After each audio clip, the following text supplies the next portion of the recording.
As the first elected Muslim statewide, as you mentioned earlier, we as Muslims have been kind of struggling, especially the past few years, with the division between urban, suburban, and rural when it comes to voting on national politics, their views about Islam and Muslims, and so on and so forth. What advice would you give the Muslim community today and on the cusp of 2019 and right before your inauguration on how we as a community can better engage with Americans in rural counties? Well, the best way to, y'all can hear me? Or, no? Okay. The best way for the Muslim community to engage all over our state and any state is to simply engage. And what I mean is, don't be under the impression that all Muslims are urban. They're actually not. I mean, if you go to Wilmer, you're gonna find a lot of Muslims there. If it wasn't for the Muslims in Wilmer, the Genio plant would close, right? Add to that Sleepy Eye, add to that cities in greater Minnesota like Mankato and Rochester all have strong Muslim presence. I remember years ago there were some Muslims who were having some difficulty in Murfreesboro, Tennessee. I had never heard of Murfreesboro, Tennessee. Small town in Tennessee. Tennessee is, Memphis is a big town, Knoxville, Nashville, maybe Chattanooga, but Murfreesboro? Yeah. Well, you know what? There's Muslims in every single state in the union. I've been to Montana, engaged with Muslims, Oklahoma, engaged with Muslims, small towns everywhere. So the thing is, no matter where you are, engage. What you have to do is have faith. If you are operating on the idea that I'm afraid because somebody said something mean, then you still have got to get out there and say, look, we come as good neighbors. And if you do that, and you trust in God, then we will melt this ugly. But it's easy to hate somebody who doesn't know you and never met you, right? It's easy to do. But there's a sister named Huda Ibrahim. She lives in St. Cloud, Minnesota. She worked on my campaign, did a fantastic job. She knows everybody in town. And those people who never did, before they knew her, they were like, oh, well, Muslims, particularly Muslim women, you know, they're probably quiet, submissive. They don't have any opinions. They met her, and they learned something very new. Because she's strong, powerful, clever, a great entrepreneur, and is not scared of anyone or anything. And so what I'm saying is, you know, a lot of Muslims like small towns. They like the quiet of it.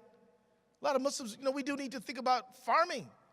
How many Muslims want to farm? Anybody want to farm? Raise livestock? There you go. Not everybody likes these hot, bright lights and the loud noise and sirens all night. Some people want to wake up and hear the birds sing out in greater Minnesota. Go there, but do not lock yourselves in the mosque. Get out there, engage, run for office, participate, and inshallah, God will reward you with friendship and good neighbors.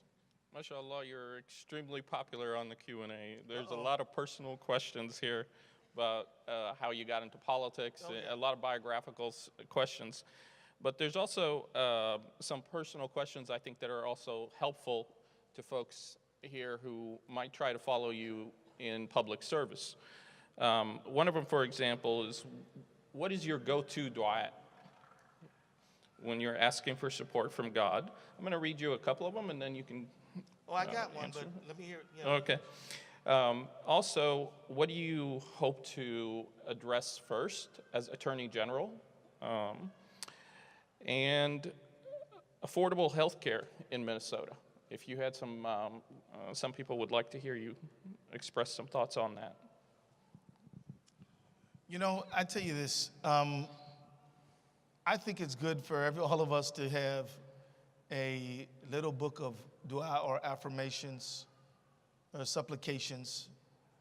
You know, it's a good idea, particularly when things are tough. You know, being a Muslim and being any person in public life will subject you to, you'll feel like a target sometimes because you are.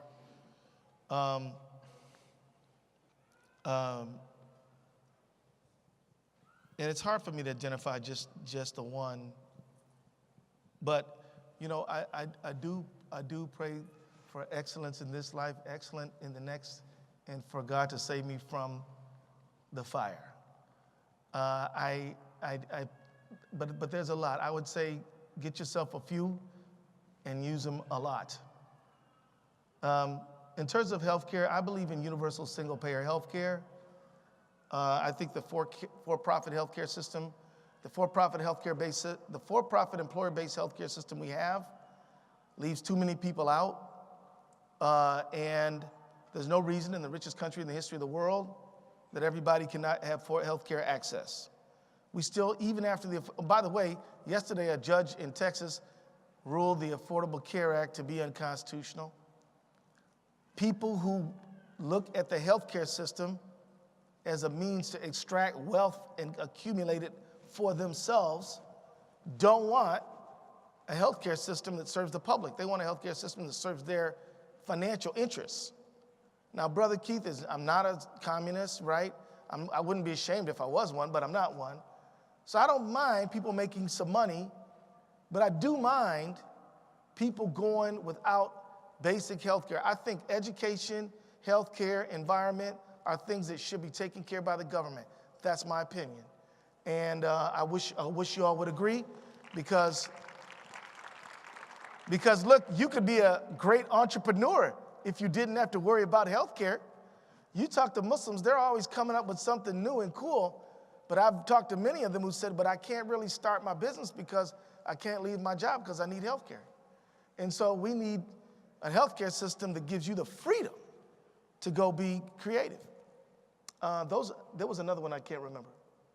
Well, there's also wealth inequality is another Right. topic that's come in on the Q&A. Well, wealth inequality. Let me tell you this, the Muslim community has to come to grips with the fact that it is very diverse economically. Yes, there are some Muslims who are really, really, really rich. Alhamdulillah, good for them. I hope they got their wealth by the right way. But the vast majority are folks who work jobs every day and need an economy that works for everybody. The doctors, let me tell you, a lot of us think, doctors are rich. No, they're not. They may live well, but if they don't show up for work, it's only a month or two or three or four before they're in trouble. Or you might think, that Muslim lawyer's got a lot of money. Well, no, they got it. My definition of a rich person is no matter whether you get up or not, you still rich, other people making money for you. Most Muslims are working people, whether they're doing well or whether they're barely getting by. We need to have an economy that works for everybody. And that means strong consumer protection. That means strong protection for wages. That means strong protection against frauds. That means an economy that has a tax system that rewards work, not just wealth. What's the difference? Well, if you have an economy that rewards you just sitting on a pile of money and gives you, tax breaks because your capital gains is nothing, right? Then why work at all? We should have a tax system that says we're going to give you a lower tax if you work really hard and tax you more if you're just sitting on that money. And we should have I think we should have a high tax on inherited wealth, because why do we want a generational aristocracy? That's the problem in Saudi Arabia now. Those royals and them rich people, no matter what they do, they're still rich because it's pumping out of the ground. They could lay around and do nothing and maybe even get corrupt. What I'm saying is we need a tax system that rewards hard work and one that asks people who are sitting on a big load of wealth to either invest it so it can be useful in the economy or tax it and give it back so that some other people can do well, get some education, get some clean water. Those are my ideas. Finally, we have a series of questions about two topic areas, wondering about the Attorney General's position. If there's any role for the Attorney General on foreign policy related matters. And the second set of questions dealt with, especially several people have pointed out from the Somali American community, people incarcerated or that have committed crimes in a younger age, all nonviolent issues. Right. And if you would like to talk about that. Well, let's talk about all those. First of all, as a Minnesota Attorney General, I do have a seat on the pardon board. And I'm going to go case by case by case.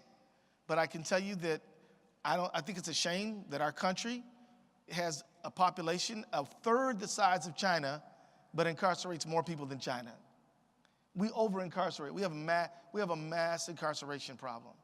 And Muslims are part of it, right? We have a criminal justice problem. This case of Adnan Saeed, who ever heard of that case?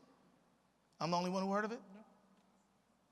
This is a guy, Muslim guy, convicted of a murder that I don't believe he committed. And they were arguing, kept on talking about how, well, you know how Muslims are. You know, and so my point is, we have to be interested in the criminal justice system. A lot of African American Muslims find Islam in the criminal justice system. Absolutely. And you know what? What better place to, find a better way, right?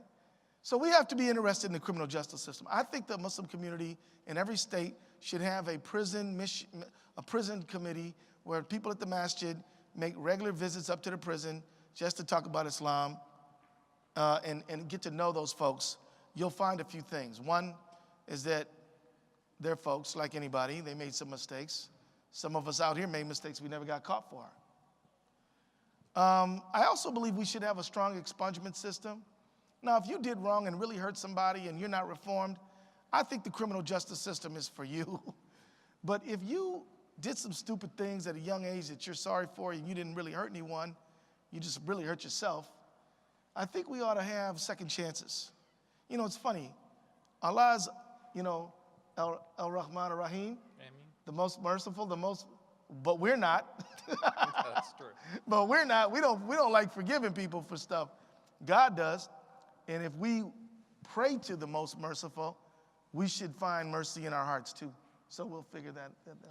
All right, please join me in thanking our dear brother Keith Ellison, now the Honorable Keith Ellison, incoming Attorney General of the great state of Minnesota. Thank you, everyone. Good job, brother.